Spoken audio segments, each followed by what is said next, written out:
Welcome to the Contracting Officer Podcast. It's not just for contracting officers. If you work anywhere in the government acquisition world, this podcast is for you. Whether you work for government or industry, we're here to help you understand a little more about how the other side thinks. This episode is sponsored by ProPricer, the #1 proposal pricing and cost analysis software used by federal agencies and government contractors. Learn more by visiting propricer.com/podcast. ProPricer is not just for defense contractors. There's a government edition too. Man, when I was a contracting officer, I wish I had a tool like this. It would have saved me so much time and effort trying to navigate Excel. ProPricer's government edition can really simplify your agency's cost analysis process. In just a few clicks, you can seamlessly import contractor cost data into a secure database environment, create baseline independent government cost estimates, and compare data across multiple cost proposals. Yeah, as a contracting officer, I spent way too much time with either myself or my contract specialist trying to make sense out of the different proposals, and this would have simplified that. ProPricer includes lots of must-have features like offer cost normalizing, custom reporting, what-if analysis, and ProPricer is on the GSA schedule, so it's really easy to acquire. Find out how ProPricer can help your government organization by visiting propricer.com/podcast. The topic today is negotiations, in what I think will be the first in many episodes on this subject. Let's get started. Surprisingly, we haven't actually talked about negotiations yet. It's a huge topic. And that's part of the reason we haven't, is that it's so complex and to know where to start. And it's a really big topic to cram into, less than a half an hour. It's an entire industry, really. So that after being daunted for a couple years by how many things there are to talk about with negotiations, this is our agreement that let's just start talking about it, and it might be several episodes, but start with an overview of what negotiations are and could be, rather than try to get through everything about negotiations in one shot. Before we start, though, it's time to give thanks, as usual. And say thanks to Judy Bratt for a 5-star review on iTunes. Yeah, Judy says, podcast hosts Kevin and Paul give listeners a lively understanding of what the world looks like from a contracting officer's point of view. The podcast is a great length, chose just enough content, and was well organized. And she calls it, I love this, she calls it a high-value learning tool. Thanks, Judy. That's awesome. So how to define negotiations? Negotiation appears in the FAR. It's all over the place. Yeah, it said FAR Part 5, FAR Part 49, FAR Part 22, FAR Part 27. I mean, it's all over. But funny enough, it's not actually defined in FAR Part 2, which is definition. So we have our own definition, which is it's a discussion intended to produce a settlement or agreement or agreement of some sort. So the idea is, let's make a deal. Is that your expectation is you're going to end up somewhere with an agreement. Okay, it's time for a new segment in podcast world. This is history time. Go, Kevin. Yeah, mostly because I'm a big fan of historical business, and so the example is from Mary Parker Follett. She lived from 1865 to 1933, and in the 20s and 30s, she was a very big part of negotiations between labor and management. And so to give her credit, her innovative approach was to approach negotiations from two different places: integration and creativity. And so integration is looking at the problem you're trying to solve through negotiations. This is our problem, not yours and mine. We have to collectively integrate our solution. And then creativity is, again, how does this serve us? Look at it from a different angle so that it serves us. She's also credited with creating the phrase win-win, which, again, 100 years ago, she came up with this, right? And so her whole concept was this idea of you need to develop an integrated solution rather than simply compromising. So that is win-win right there. I love it. That the problem that we're trying to solve in this negotiation is our problem. It's not me against you. It's we're in this together to get to a solution that we can both live with. And to do that, you have to look at the problem from the other side's point of view as well. What do they need to get out of the deal? And if you understand that, then it doesn't get all adversarial. Why are they being so difficult on this certain point? Maybe that's the most important thing to them. Maybe that's a hard point that they can't get around. The problem comes when both of you, when your hard points conflict. And, I always look at it, the win-win thing. If you have two circles that this is my deal and that's your deal, at some point, if the circles intersect, the deal that you make together is the part where the two circles are, the part inside both circles. If your two circles never touch, then you're never going to get to a solution that works for both parties. But in most cases, there's some place where those circles touch. And now I'm getting really big picture. But if the circles don't touch, then you have to change some things in the deal, either requirements or time or money or whatever, to bring the circles into where they actually intersect. And that's a hard thing to describe. Well, it actually works because it talks to two things. One is context. Where the circle is context. And we talk about this a lot. The idea of people don't understand the other side's context, right? And how do you fix that? Wait for it. Communication. Those two things, context and communication, are going to bring those circles closer together. And the point that I get from reading through her stuff, which we all kind of know, but we have to execute this, is if we start with that. Start with this idea of, let me communicate what the problem I'm having is and the problem I have to solve, and does your circle overlap with mine? Because if it doesn't, let's find out now. Instead of sitting down at the table and spending travel tickets. And it's just, how many times we've done that where you get into a negotiation that you're just like, wow, this is never going to go anywhere. And it's because you didn't know. It's always about lack of context. It's always about lack of understanding of what the other side needs to get out of the deal.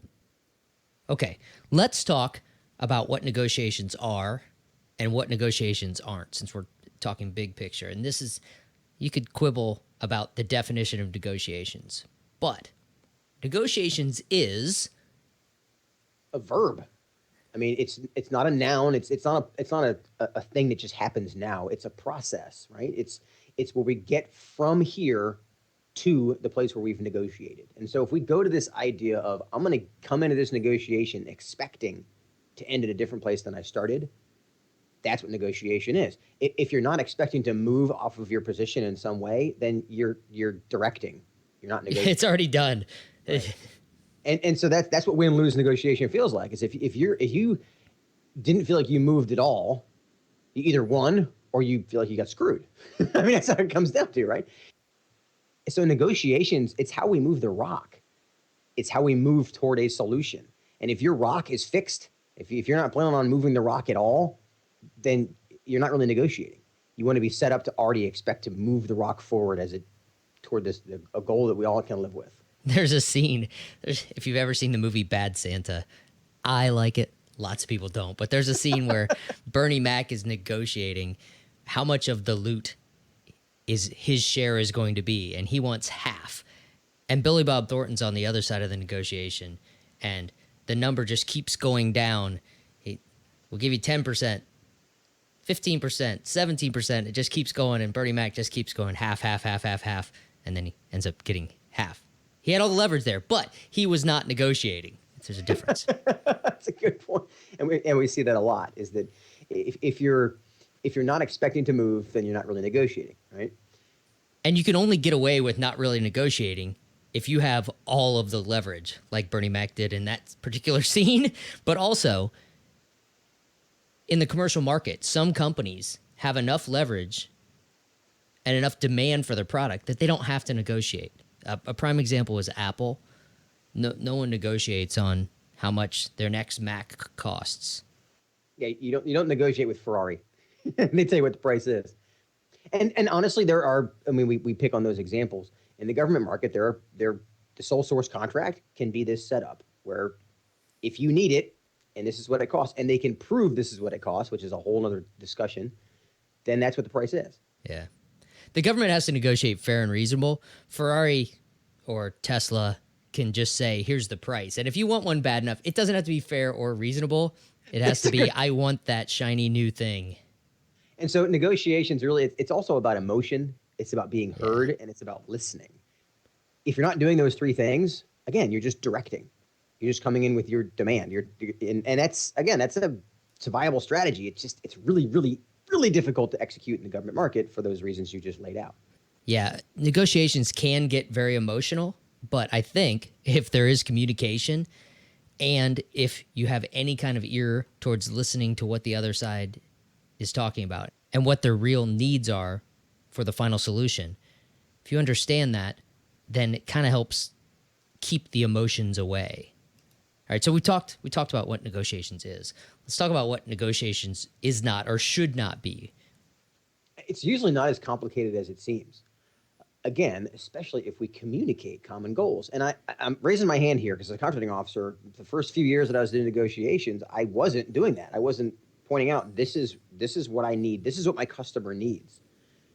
This is the common goal, or this is what I perceive to be the common goal. Support the customer in this way, right? That conversation wasn't happening. Like that should be the first bullet that we discuss when we sit down and negotiate. I had some really good mentors early on with negotiations, had some really structured, large negotiations that I was a part of, so I could see what kind of preparation was required to actually be ready to sit down at the table, which sitting down at the table might have become a lost art. But negotiation is not just about price. Very rarely is it only about price. There's lots of moving parts, but it all is in the context of price, because in the end, it's how much you're going to pay, but how much you're going to pay for what is the key there. And there's a difference between negotiation and competition, because competition is all about a win. Competition, by definition, is win-lose. Yeah. Negotiation, what we're talking through here, is by definition win-win. And that's why it can be very difficult during a source selection to negotiate, because you're crossing the beams there, right? So let's simplify things here and just think in terms of what we're talking about here is bigger than price. The negotiation is not just about price. And it's just there's a part of the FAR that actually specifies that the contracting officers got to get the best price. I get that. But it's usually price and something else. Yeah. And so if price is the only factor, then just run an LPTA RFP and don't bother calling it negotiations, because it's not negotiations if you're only talking about price. Right. At that point, you better be dealing with commodities where there are no other knobs to turn other than price. But you really don't want to be just checking boxes here.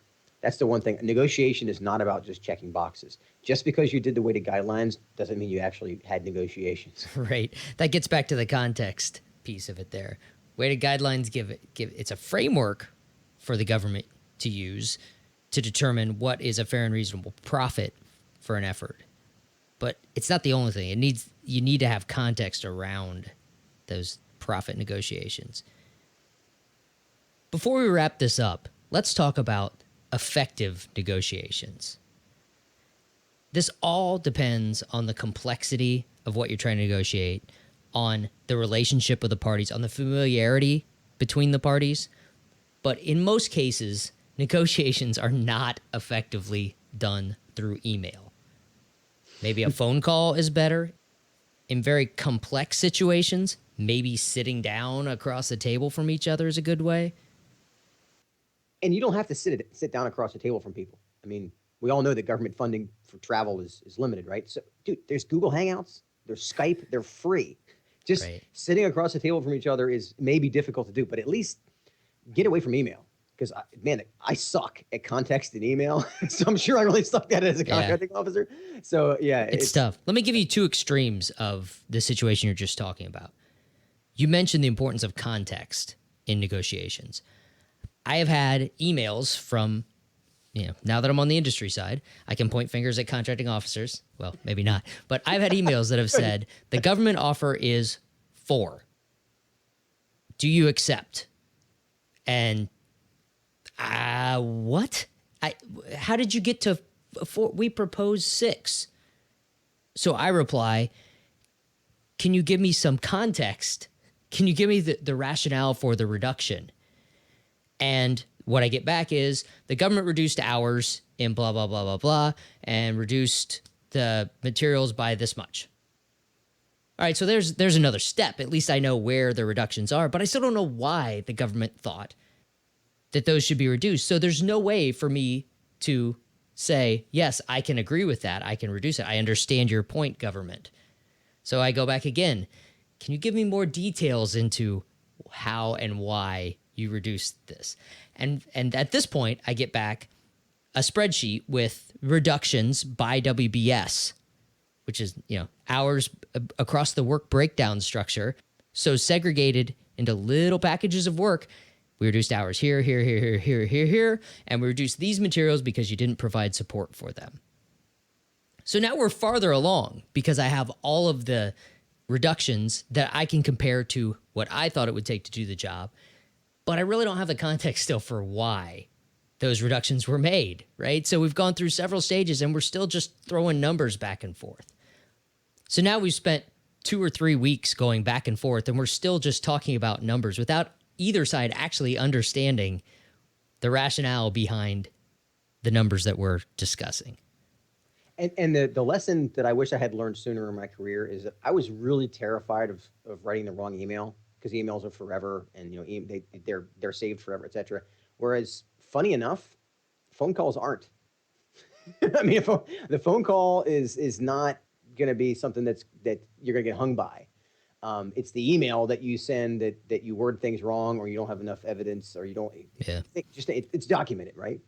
So it's counterintuitive that you think. I was concerned about when I talk to the contractor, he's gonna read things into my words. Well, you know what? I'd rather he'd read it in my words, because then I can defend it on the phone, than him going, "Oh, well, what does for mean?" And all of a sudden he's making up all kinds of nefarious things that I didn't intend it. So it just, again, raising my hand because I did it wrong. Yeah, and don't think for a second that I'm pointing fingers at this contracting officer or contracting specialist in the random story I'm telling here.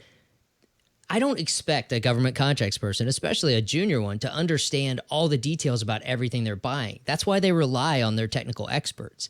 What happened in this situation was the contracting specialist probably didn't get any information from the tech folks to support their reductions. They probably wrote back, "We should reduce it by this much here, here, and here, and here," without saying why. So there's no way that the contracts person can pass that on to us. But that's where, if we get everyone in the same room or on the same call or on Skype, if we get the technical people from both sides, we can short circuit this long drawn out process. We could have had this done the first day instead of just an email of, "Do you accept?" If it was, "Hey, let's get on the phone and talk this through because we have some differences of opinion." Could have been done right away. On the other extreme, for a major systems acquisition, I've spent weeks negotiating with an entire team on both sides. There's lots of phone calls back and forth. Then the government team flew to California from the East Coast, and we spent more than a week in a conference room going back and forth. Then we took a break and everyone reset their expectations. Then we got together again at a neutral site in Denver. Neutral site? It was neutral. The company that provided the CETA support for the government office that I was working for had an office there, and we carved out a conference room and some breakout rooms, and we spent another week negotiating there. But the entire team was involved in that process. We had all the technical folks, contracts folks, finance folks, everybody from both sides. And it took a long time to get to a deal. But it would have taken even longer if we hadn't crammed everyone together. And I'm not saying you have to do that. We actually had travel funds. Like you said, it's expensive to do that. But it's also expensive to take 6 months and not come to a deal. Which goes back to the whole idea we started with, which is you got to get to a deal. You're trying to move toward a new place, which is a deal. Let's make a deal. That's the expectation of our customer from both sides, is the contracts people will close a deal. We'll get this deal done. So if you're not prepared to move it all, you're not actually negotiating. If your first offer is your final and that's the only thing that you can do, you're not actually negotiating. And this is why it's so important for the whole acquisition team and the whole industry team to be backing up the whole story. Because I as a contracts guy, I can't tell you why a Java programmer costs so much and takes so long. But I need somebody to help me with that context. So the contracts person has to be able to get context. You got to go ask for it. You got to look for it. You got to look for that context to be able to move the rock. Otherwise, what you end up with is, the answer is 4. And I say it's 6. I say it's 4. And now you're wrestling. And then all you have is, well, let's split the difference and go for 5. And that doesn't help anyone. And to give Mary Parker Follett credit, the whole idea of you want an integrated solution, not just a compromise. And splitting the difference is just a compromise. And with that, I think we should wrap this one up. Yeah, this was a great example of a really big topic we got to cram in. So we'll have more on this. So yeah, this was fun. All right, I'll talk to you later. All right, see you, Paul. Okay, that's it for this episode of the Contracting Officer Podcast. Thanks again to our sponsor, ProPricer. For more on negotiations, visit SkywayDemo.com to set up a time to talk to Joe about how Skyway can help you know more, win more, and do more through effective negotiations. As always, if you have questions, comments, or complaints, or a topic for the podcast, send them to me at paul@contractingofficerpodcast.com. Thanks for joining us.